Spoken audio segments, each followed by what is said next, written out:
Hello and welcome everyone out there. In this video, I am going to explain the Snell's law of refraction in a super easy way.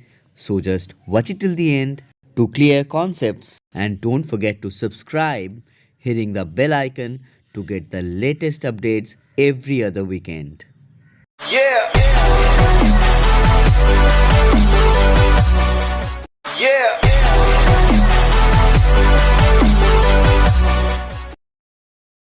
Let's discuss the second law of refraction and the refractive index in details. Refractive index is denoted by the symbol mu.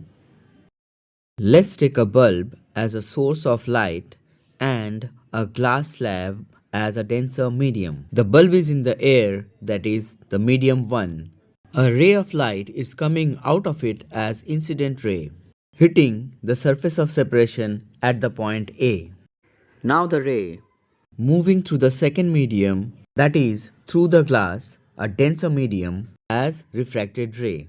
Now if you draw a perpendicular at the point of incidence A, it is called normal, and the angle produced by the incident ray with the normal is called angle of incidence, denoted by I. Similarly, the angle produced by the refracted ray with the normal is called angle of refraction, denoted by R.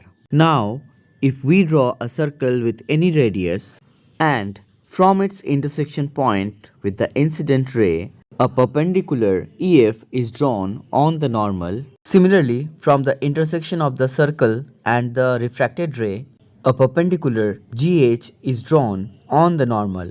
Then, by the second law of refraction, we can say that the ratio of EF and GH is constant, that is the refractive index. Now, if we divide EF and GH both by R, which is a constant value of the radius of the circle, we derive the ratio of sin I upon sin R, which is always constant.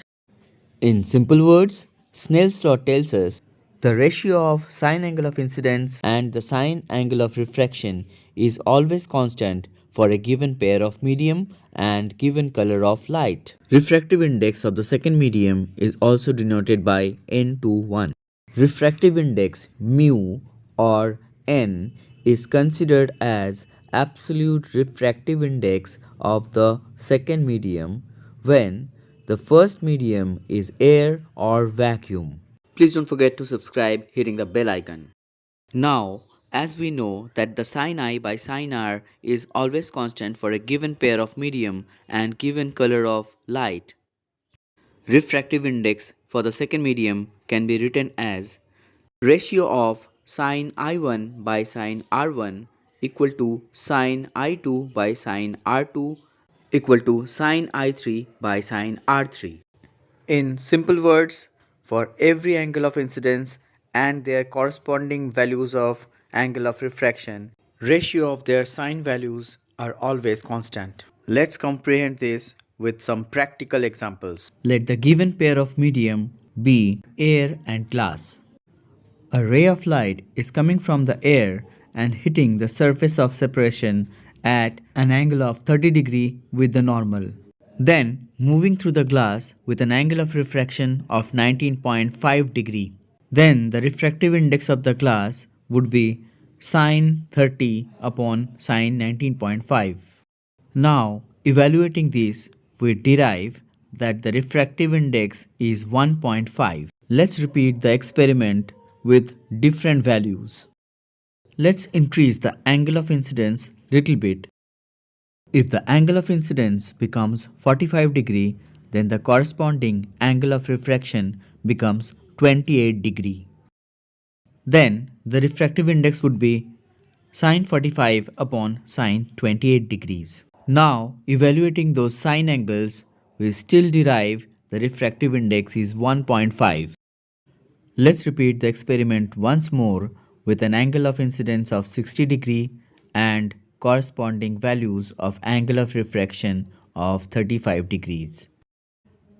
Then the refractive index would be the ratio of sine angle of 60 degree by the sine angle of 35 degree.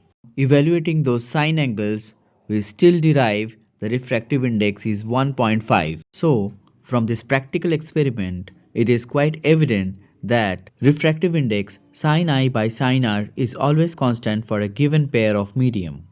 If you still have doubts, please check out the end screen videos and the description box to clear more concepts related to it. And if you like this video, please subscribe to my channel and share it among your friends more and more.